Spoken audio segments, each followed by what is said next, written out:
علی اکبر آن کے کہتے ہیں اے لوگو ایھا الناس انا علی ابن الحسین ابن علی، میں علی ہوں حسین کا بیٹا علی کا پوتا۔ احتیاط دیکھیں، پہلے اپنا نام لیا علی کہا، بیچ میں امام حسین کا نام لیا، آخر میں اپنے دادا علی کا نام لیا، یعنی شروع میں علی، آخر میں علی، بیچ میں حسین۔ میں کہوں گا توجہ کیجیے گا، جملہ پہنچ جائے مجلس یہیں پر ختم ہو جائے گی، پوری مجلس ایک طرف، یہ جملہ ایک طرف۔ میں کہوں گا مولا علی اکبر آپ نے اتنا احتیاط کیوں کیا؟ شروع میں علی کو رکھا، بیچ میں حسین کو رکھا، آخر میں علی کو رکھا، احتیاط کر کے بتانا کیا چاہتے ہیں؟ عجب نہیں مولا علی اکبر آواز دے، میں شامیوں کو، ملائن کو، بدبختوں کو بتانا یہ چاہتا ہوں، دیکھو میرے بابا حسین کو تنہا نہ سمجھنا، ان کے آگے بھی علی ہے، پیچھے بھی علی ہے۔ سورہ الحمد 3 مرتبہ سورہ اخلاص کی تلاوت فرما کر مرحوم مقبور مولوی سید علی انصر صاحب ابن سید عبد المجید مرحوم سید افضال حسین ابن سید عبد المجید مرحومہ ختیجۃ الکبریٰ بنت سید عبد الصمد مرحومہ کنیز لیلا بنت سید سرفراز حسین مرحوم کی روح کو ایثار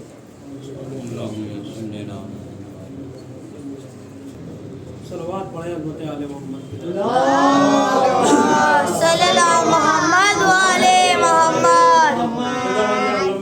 قرآن مجید میں ارشاد فرما رہا ہے وَقَضَىٰ رَبُّكَ أَلَّا تَعْبُدُوا إِلَّا إِيَّاهُ، ہم نے فیصلہ کر لیا ہے کہ ہمارے علاوہ کسی اور کی عبادت نہ کرو، وَبِالْوَالِدَيْنِ إِحْسَانًا، اور اپنے والدین کے ساتھ احسان کرو۔ قرآن مجید میں متعدد مقامات پر والدین کے ساتھ احسان کا حکم اللہ نے دیا ہے۔ اسی طرح سے دوسری آیت میں اللہ نے کہا وَوَصَّيْنَا الْإِنسَانَ بِوَالِدَيْنِ إِحْسَانًا، ہم نے انسان کو وصیت کیا کہ اپنے والدین کے ساتھ احسان کرے، نیکی کرے۔ اب آپ دیکھیں کہ اللہ نے کیوں بار بار انسان کو متنبہ اور متوجہ کیا اس امر کی طرف کہ اپنے والدین کے ساتھ احسان کرو، خصوصاً اس آیت میں جس کی میں نے تلاوت کی کہ اللہ نے کہا میں نے فیصلہ کر لیا ہے کہ میرے علاوہ کسی اور کی عبادت نہ کرو اور اپنے والدین کے ساتھ اطاعت کرو۔ بیشتر مقامات ایسے ہیں جہاں پر اللہ نے اپنی عبادت کے بعد والدین کے ساتھ احسان کا حکم دیا ہے۔ یہ کیوں دیا اللہ نے؟ اس لیے کہ اللہ جانتا ہے کہ والدین کی اتنی منزلت ہے، اتنا رتبہ ہے، اتنا مرتبہ ہے کہ کہیں ایسا نہ ہو میرا بندہ اپنے والدین کو خدا نہ سمجھ بیٹھے۔ آج کیا پہنچتے جو کہیں ایسا نہ ہو میرا بندہ اپنے والدین کو خدا نہ سمجھ بیٹھے، اسی لیے اللہ نے کہا وَقَضَىٰ رَبُّكَ أَلَّا تَعْبُدُوا إِلَّا إِيَّاهُ، دیکھو عبادت صرف اور صرف میری کرنا، اگر والدین کے ساتھ تمہیں کچھ کرنا ہے تو احسان کرو، نیکی کرو۔ اچھا نیکی ایسا نہیں ہے کہ جب تک والدین زندہ ہیں تب تک نیکی کا سلسلہ جاری رہتا ہے، کہا نہیں، زندگی میں بھی نیکی اور مرنے کے بعد بھی نیکی۔ معصوم فرماتے ہیں سید الابرار یوم القیامت بر الوالدین فی حیاتہ و بعد موتہ، کیا فرمایا؟ کہ سید الابرار وہ ہوگا جنت میں، تمام نیکوکاران کا سردار وہ ہوگا، تمام نیک لوگوں کا سردار وہ ہوگا جو اپنے والدین کے ساتھ نیکی کرے، فی حیاتہ و بعد موتہ، زندگی میں بھی نیکی کرے اور مرنے کے بعد بھی نیکی کرے۔ توجہ کیجئے گا، وہ سید الابرار ہے، یعنی اللہ اور ائمہ بتانا یہ چاہتے ہیں کہ دیکھو والدین سے نیکی صرف ان کی حیات تک محدود نہیں ہے بلکہ موت کے بعد بھی ان کے ساتھ نیکی کی جائے۔ خوب، موت کے بعد نیکی کیسے ہوگی؟ ایصال ثواب کے ذریعے سے۔ یہ تو اور جگہ ہے کہ اور لوگوں کے ہاں موت نام ہے نابود ہو جانے کا، موت نام ہے ختم ہو جانے کا، موت نام ہے فنا ہو جانے کا۔ مکتب اہل تشیع وہ مکتب ہے مکتب حق کا وہ مکتب ہے کہ جہاں پر انسان اگر اس سے وابستہ منسلک ہو جاتا ہے تو یہ مکتب اتنی بلندی عطا کرتا ہے، اتنی بلندی عطا کرتا ہے، اتنی بلندی عطا کرتا ہے کہ انسان مرنے کے بعد بھی مرتا نہیں بلکہ اس کی موت شہادت میں تبدیل ہو جاتی ہے۔ ایک صلوات پڑھیں عظمت آل محمد۔ والدین سے نیکی زندگی میں بھی اور مرنے کے بعد۔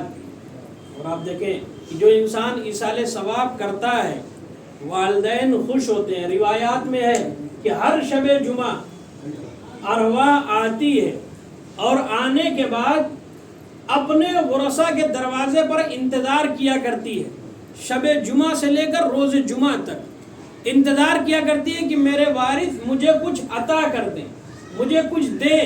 جب مل جاتا ہے انہیں تو دعا دیتے ہوئے پلٹ جاتے ہیں، مگر اگر نہیں ملتا تو ناراض ہو جاتے ہیں۔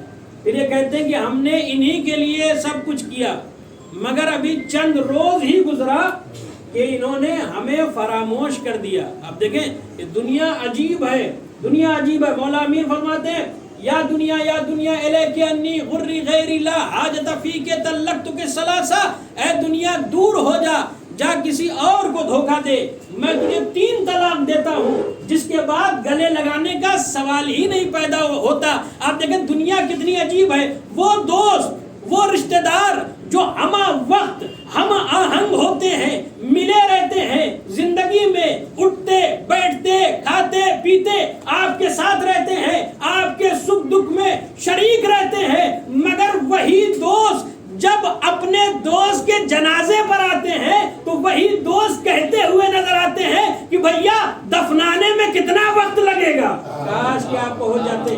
وہی دوست آ کر کہتے ہیں کہ دفنانے میں کتنا وقت لگے گا۔ آپ دیکھیں جو ساتھ رہتے ہیں پوری زندگی وہی یہ کہتے ہیں۔ تو یہ موت جو ہے آنی ہے انسان کو، اور نیکی انسان جو کرتا ہے وہی جو ہے زاد راہ ہے، ہمیشہ باقی رہنے والی ہے۔ مولا امیر اسی خطبے کے آگے ارشاد فرماتے ہیں کہ آہ من زاد القلیل و طول الطریق و عظیم المورد، افسوس کی راستہ بہت طولانی ہے، سامان سفر بہت تھوڑا ہے، اور جہاں ہم وارد ہونے والے ہیں وہ عظیم مورد ہے، یعنی ہنگام محشر۔ امیر کہہ رہے ہیں، علی جیسا امام کہہ رہے ہیں ہمارے پاس سامان سفر بہت تھوڑا ہے، جس کی ایک ضربت ثقلین کی عبادت پر بھاری ہے۔ وہ یہ کہہ رہا ہے میرے پاس سامان سفر بہت تھوڑا ہے، تو ہم اور آپ جو ہے کس حصے میں آئیں گے؟ لہٰذا ضروری یہ ہے کہ جتنا ہو سکے اس دنیا میں تمام نیکیوں کو جمع کر سکیں آخرت کے لیے، تاکہ وہاں کام آئے، تاکہ وہاں پر جو ہے جو بھی انسان نیکی کرتا ہے یہ وہاں پر جا کر جمع ہوتی رہتی ہے، اور جب ہنگام محشر برپا ہوگا تو وہ نیکیاں جو ہے انسان کو عطا کی جائے گی۔ کس کے پاس؟ اللہ کے پاس، جو امین ہے۔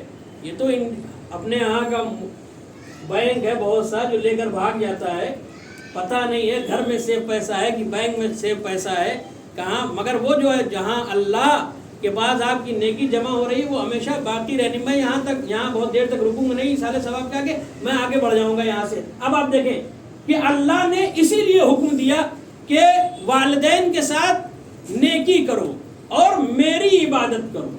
اللہ نے سوچا کہیں ایسا نہ ہو، مرتبہ اتنا بلند ہے والدین کا، کہیں میرا بندہ ان کی عبادت نہ کرنے لگے۔ کیا کہا اس کے آگے؟ پھر اللہ نے کہا کہ دیکھو یہ دونوں یا ان دونوں میں سے کوئی ایک جب تمہارے پاس آئے تو اپنے شانوں کو جھکا لینا اور ان سے اف تک نہ کہنا، ولا تکلہما افن، دیکھو خبردار انہیں اف تک نہ کہنا۔ اف کیا ہے؟ اف کی تفسیر بہت ساری بیان کی گئی ہے۔ اف جو انسان ناراض ہو کر کہتا اف بہت دقت ہو گئی، مثلا والد صاحب نے کہا کہ بیٹا ایک گلاس پانی دے دو، ایک بار دے دیا، تھوڑی دیر بعد پھر کہا کہ ایک گلاس اور دے دو، پھر دے دیا، تیسری بار جب دیا تو اب جو ہے وہ کہہ رہا اوف، بار بار امی سے کہہ رہے ہیں اور بھی تو ہیں، یہ کیا ہے؟ اوف ہے۔ مگر جو تفسیر اس کے آگے بیان ہوئی ہے امام جعفر صادق علیہ السلام ارشاد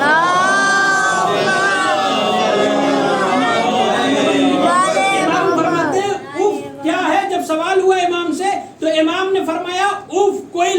نہیں ہے.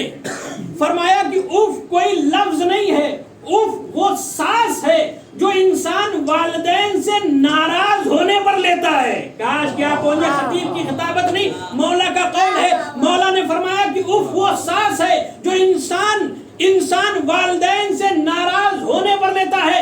اللہ رے عظمت والدین اتنی بلند ہے کہ اللہ نے والدین کے خلاف سانس لینے پر بھی پابندی لگا دی. ایک صلوات پڑھے عظمت آل محمد.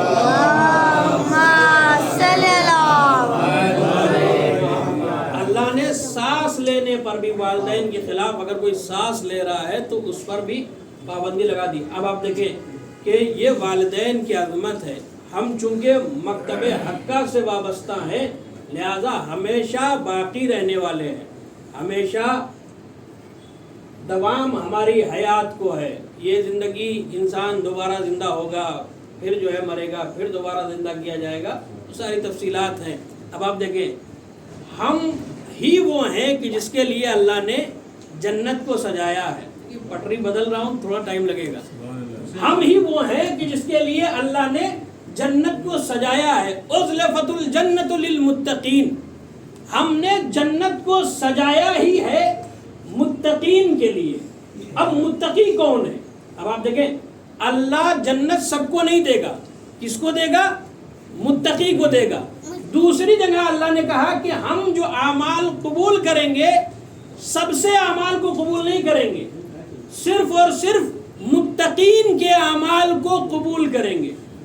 ایک صاحب نے کہا کہ مولانا صاحب یہ بتائیے کہ اگر ہم نے چوری کیا اور اسی پیسے سے جو ہے ہم نے کچھ نیک کام کر دیا تو کیا یہ قابل قبول ہے؟ کہا نہیں. دلیل کیا ہے؟ کہا قرآن کی یہ آیت ہے کہ اللہ نے کہا ہم نیکیوں کو صرف اور صرف متقی سے قبول کریں گے. اچھا یہ ساری چیزیں جنت متقی کے لیے, اللہ قبول کرے گا اعمال کو کس سے؟ متقی سے قبول کرے گا. اب آخر میں متقی ہے کون؟ پتہ تو ہونا چاہیے کہ متقی کون ہے. تو قرآن نے آواز دی, بسم اللہ الرحمن الرحیم, الف لام میم ذالک الکتاب لا ریب فیہ وہدی للمتقین الذین یؤمنون بالغیب. کا پاک ہے وہ کتاب, ذالک الکتاب لا ریب فیہ, یہ وہ کتاب ہے جس میں کوئی شک نہیں ہے. ہدی للمتقین, یہ کتاب ہدایت ہے متقین کے لیے. اچھا ہدایت ہے متقین کے لیے, متقی کون ہوگا؟ کہا الذین یؤمنون بالغیب, وہ متقی ہوگا جو غیب پر ایمان رکھے گا. لے آیا میں جہاں پر مجھے لانا تھا. وہ متقی ہے جو غیب پر ایمان رکھے گا. یعنی معلوم یہ ہوا قرآن سب کے لیے ہادی نہیں ہے, متقی کے لیے ہادی ہے. متقی کون ہوگا؟ جو غیب پر ایمان رکھے گا. اب اگر کوئی نبی کی بزم میں یہ کہے حسبنا کتاب اللہ, ہمارے لیے کتاب خدا کافی ہے, وہی ہمیں ہدایت دے دے گی, تو اسے غور و فکر کرنا چاہیے کہ وہ متقی ہے بھی یا نہیں ہے. وہ متقی ہے بھی یا نہیں ہے. اور متقی کب ہوگا؟ جب غیب پر ایمان رکھے گا. قرآن سب کے لیے کافی نہیں ہے, قرآن ہدایت کرے گا متقین کو. متقی وہ جو غیب پر ایمان رکھے. دوسری آیت قرآن نے کہا کہ اِنَّا أَوَّلَ بَيْتٍ وَضِعَ لِلنَّاسِ لَلَّذِي بِبَكَّةَ وَمُبَارَكًا وَهُدًى لِلْعَالَمِينَ. وہ پہلا گھر جو بنایا گیا مکے میں وہ پاک ہے, مبارک ہے اور عالمین کے لیے ہدایت ہے. قرآن کس کے لیے ہدایت ہے نا میرے ساتھ؟ قرآن کس کے لیے ہدایت ہے؟ متقین کے لیے. متقی کون؟ جو غیب پر ایمان رکھے. کعبہ کس کے لیے ہدایت ہے؟ عالمین کے لیے. قرآن خاص لوگوں کو ہدایت کرے گا, کعبہ عام لوگوں کو ہدایت کرے گا. کوئی بھی آ جائے گا کعبہ ہدایت دے گا. اصل میں کعبہ ہدایت نہیں کرے گا, ہدایت مولود کعبہ کرے گا. کعبہ ہدایت نہیں کرے گا, ہدایت مولود کعبہ کرے گا. جیسے کوئی انسان کہے کہ صاحب ہم فلاں جگہ گئے تھے, ہم نے 4 پلیٹ کھا لیا.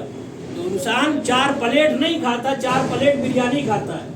تو حسن کلام یہ ہے کہ کبھی کبھی بات کی جاتی ہے ظرف کی, بات کی جاتی ہے مظروف کی, مگر نام لیا جاتا ہے ظرف کا. آپ کے ذہنوں کو اور قریب کرتا چلوں.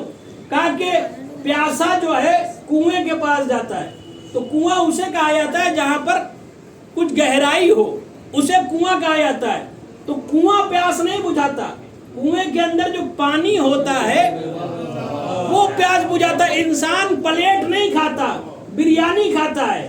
جتنی پلیٹ بھی کھایا اس نے بریانی کھایا. حسن کلام یہ ہے تخفیف کے لیے کبھی کبھی نام لیا جاتا ہے ظرف کا, مگر منظور اس سے مظروف ہوتا ہے. اسی طرح سے کعبہ ہدایت نہیں کرے گا, ہدایت کعبہ نہیں کرے گا.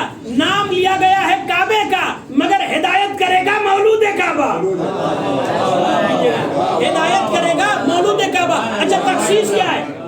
تخصیص یہ ہے کہ کعبہ عام لوگوں کو ہدایت کرے گا. للناس, کوئی بھی آئے اگر لفظ ناس اس کے اوپر اطلاق ہوتا ہے تو کعبہ ہدایت کرے گا.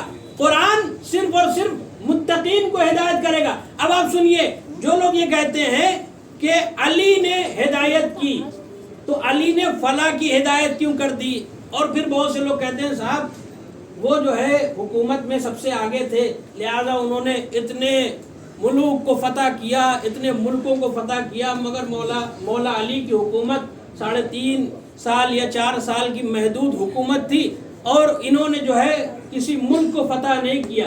مگر آپ دیکھیں کہ جنہوں نے فتح کیا ہے ان کے پیچھے کون تھا. اگر مولا علی نہ بتاتے تو یہ ایک ملک بھی فتح نہ کر پاتے, اس لیے کہ مولا علی ہے مولود کعبہ. کعبہ تمام لوگوں کو ہدایت کرے گا, جو بھی آئے گا کعبہ اسے ہدایت کر دے گا. اب آپ دیکھیے اگر مولا علی نہ بتاتے تو ایک ملک بھی فتح نہ کر پاتے. دلیل کیا ہے؟ کہ دلیل یہ ہے کہ مولا علی نے ہر گام ان کی ہدایت کی, ان کو بتایا. دلیل صرف انہی کا قول ہے کہ انہوں نے 70 مرتبہ کہا لولا علی لہلکا, اگر علی نہ ہوتے تو میں ہلاک ہو جاتا. ایک صلوات پڑھیں عظمت علی.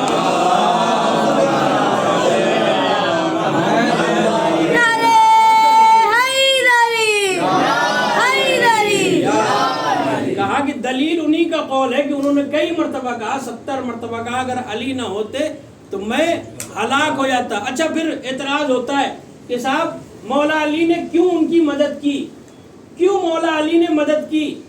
اعتراض پھر معاذ اللہ پہ کیجئے کہ اللہ علی کل شیء قدیر ہونے کے بعد بھی اللہ نے فرعون کی کیوں مدد کی, اللہ نے نمرود کی کیوں مدد کی؟ اللہ رزق دیتا رہا اور وہ نمرود و فرعون خدائی کا دعویٰ کرتے رہے. اللہ اگر رزق نہ دیتا, ہلاک کر دیتا تو وہ خدائی کا دعویٰ نہ کر سکتے. تو پھر جواب یہ ہوگا کہ چونکہ اللہ سب کے لیے رازق ہے, توجہ کیجئے گا, اللہ سب کے لیے رازق ہے, چاہے کوئی اسے مانے تب بھی رازق ہے, چاہے نہ مانے تب بھی رازق ہے. تو جس طرح سے اللہ سب کے لیے رازق ہے, چاہے کوئی مانے تب بھی رازق, نہ مانے تب بھی رازق, اسی طرح سے مولا علی تمام لوگوں کے لیے مشکل کشا ہے, چاہے کوئی مانے چاہے نہ مانے. مگر یہ کہ آئے گا اگر در پر تو یہ ہدایت کریں گے. ہدی للناس, کعبہ لوگوں کے لیے ہدایت. اچھا قرآن غیب پر ایمان رکھنے والوں کے لیے ہدایت کرے گا, اور جو غیب پر ایمان رکھے گا وہی متقی ہے. اب ہم سے زیادہ غیب پر ایمان رکھنے والا کون ہے؟ ہم تو آج بھی غیب پر ایمان رکھے ہوئے ہیں اور اس پر تانا سن رہے ہیں کہ صاحب یہ امام غائب کے قائل ہیں اور وہ کسی کنویں میں معاذ اللہ چلے گئے اور اسی میں ہیں اور اسی میں کھاتے بھی ہوں گے پیتے بھی ہوں گے, اسی میں رہتے ہیں اور اسی میں معاذ اللہ دب گئے ہیں, یہ پکار رہے ہیں اللہ جل مگر وہ نہیں آ رہے ہیں. یہ غائب امام کو مانتے ہیں اور یہ اتنی حیات کے قائل ہیں کہ ابھی تک زندہ ہیں. اب سنیے, جب بات اہل بیت کی آتی ہے تب یہ ساری منطق لگا دیتے ہیں کہ یہ کیسے ہو سکتا ہے, وہ کیسے ہو سکتا ہے, وہ کیسے ہو سکتا ہے. مگر ان سے پوچھئے کہ آپ جنت کو مانتے ہیں؟ وہ کہیں گے ہاں جنت کو مانتے. کہا دیکھا ہے؟ کہا نہیں دیکھا ہے. کہا جہنم کو مانتے ہیں؟ کہا مانتے ہیں. کہا دیکھا ہے یا نہیں دیکھا ہے؟ کہیں گے نہیں دیکھا ہے. کہا کوثر کو مانتے ہیں؟ کہا دیکھا ہے یا نہیں دیکھا؟ کہا نہیں دیکھا ہے. سلسبیل کو مانتے, خدا کو مانتے ہیں؟ دیکھا ہے یا نہیں دیکھا ہے؟ کہا نہیں ہم نے نہیں دیکھا ہے. عجیب بات ہے, یہاں تک کہ توجہ نتیجے کا جملہ سنیے, یہاں تک کہ شیطان کو بھی بغیر دیکھے مان لیتے